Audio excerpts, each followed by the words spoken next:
Eh? Hey guys, and welcome to another episode of It's a Magical Thing. Now you might have noticed something. I'm on my own. Yep, there you go. That's because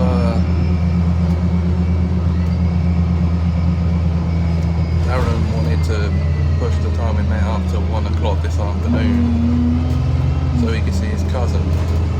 That's too late for me to be out and about. I like to be home before 3 to avoid school run traffic. So I'm on my way into Portsmouth on my own. But you're still getting the 3rd episode, I promise you, this month.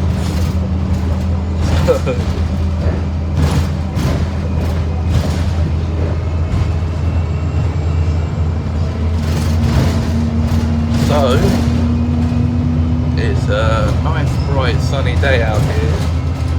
But that's what I call the last episode, so I don't think I'm gonna call this one the same thing.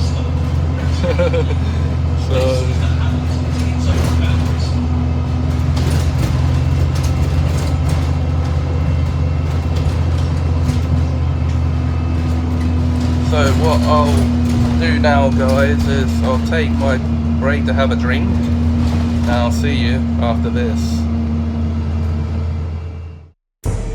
We open in a dark alley on a cold, dark and stormy night.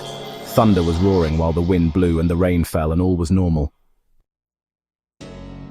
Until a bright flash of white light flashed along with a loud clap of thunder, and a spherical orb of blue light appeared in the alley. It was small at first, but soon grew to the size of a gateway, big enough to allow a person to step in or out. As it sat there emitting electricity and absorbing more from the lightning, a family emerged from the portal and stood there looking around in confusion. There, a man in his 40s with spiky green hair and yellow eyes, his wife, a woman in her late 30s with long wavy golden hair and golden eyes to match it, their son, a teenage boy with spiky silver hair and vibrant pink eyes, and their daughter, a young girl with curly blonde hair and blue eyes. As they stood there, they looked around and inspected themselves and were relieved to find that all their belongings had come with them. They all joined hands and walked away from the alley. As they entered the city, they were spotted by several people who thought they were the weirdest thing they'd ever seen. Everything about them was strange, from their physical appearance to their clothes and gadgets. Who were these people? Where were they from, and why had they come? They were picked up by the police, who took them in for questioning. From this, they were able to identify who the people were. The father was Hamish Zappini, his wife was Rocetta, their son was Astro, and their daughter was Starfire. Hamish explained that he and his family were from the year 2893, and they'd come purely to observe their distant past. Thinking their story was a clever tale, the police placed the whole family under arrest, confiscated their belongings, made them change into jail jumpsuits, and locked them up in a family cell. Hamish explained that he and his family were from the year 2893, and they'd come purely to observe their distant past. Thinking their story was a clever tale, the police placed the whole family under arrest, confiscated their belongings, made them change into jail jumpsuits, and locked them up in a family cell. Among them otherworldly devices was what appeared to be a Walkman, but when they tested it, a camera lens scanned the officer's face and created a clone of him. As he looked through the rest of the strange family's belongings, there was a mobile phone that turned out to be a materialization machine, as it materialized a book across the room, a laptop that turned out to be a narrative faking machine, and what appeared to be a Nerf gun, but it turned out to be a laser tagger, which could be dangerous in the wrong hands. And then the officer found their identification discs, which actually proved their identities, and it was their dates of birth that sealed it. Hamish, born 19th October 2845. Rocetta, born 2nd June 2852, maiden name Saturn. Astro, born 22nd August 2878. Starfire, born 31st May 2887. Upon learning the whole of the family in the cells really had come from the future, they were forced to let them go, with all their belongings returned and a full apology. The Zappini family thought whichever century they'd landed in was very strange.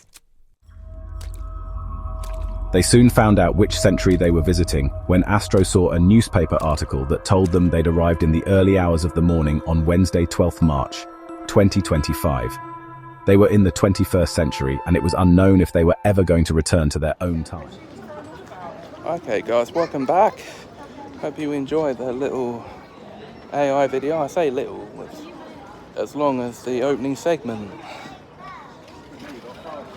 So here I am now walking through Commercial Road, just left HMV, and I have managed to pick something up. You'll have to wait and see what it is until the next episode of James's Haul.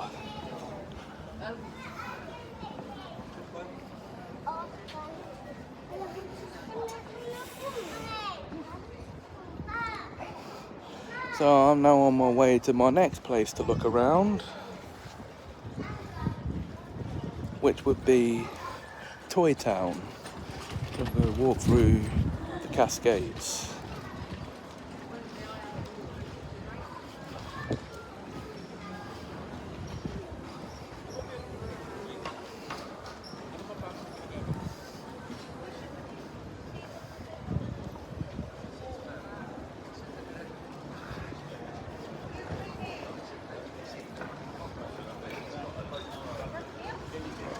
Yep. So, here I go.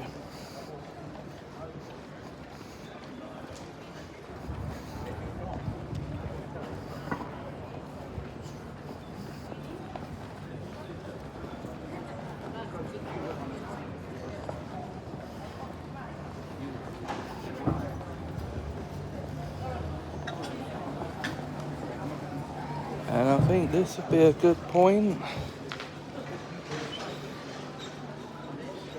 In Texas, 1886, there lived a 49-year-old miner and his young daughter Clementine, whom he loved very much. She was light like a fairy and wore size 9 sandals, herring boxes without topses. He was excavating for a mine. At 9 o'clock every morning, she would lead the ducklings out to the water. But this morning in particular, tragedy struck. As she did her usual thing, she stubbed her toe against a splinter and fell into the foaming brine and started to drown. Hearing her panic, the miner rushed to her aid, but as he couldn't swim, she drowned.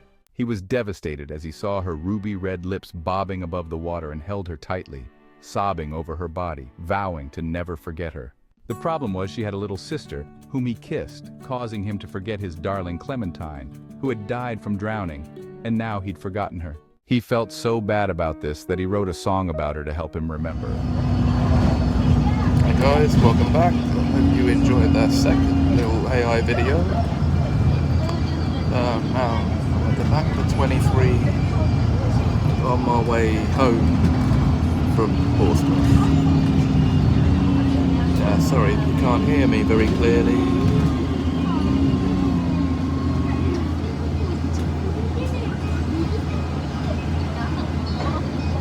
This is a bus, it's public transport.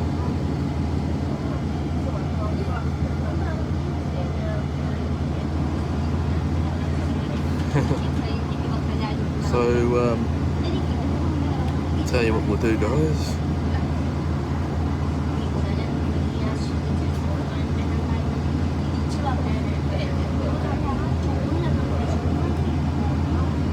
Let's take another break.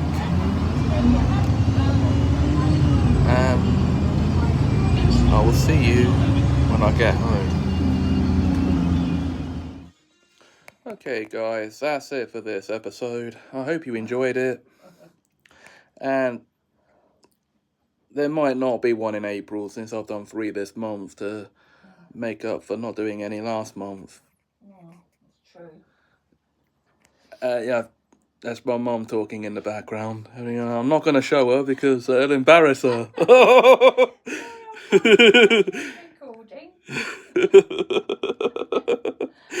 Okay, so If you enjoyed this video, please like, comment, share and subscribe. Thanks for watching and have a Semajical time.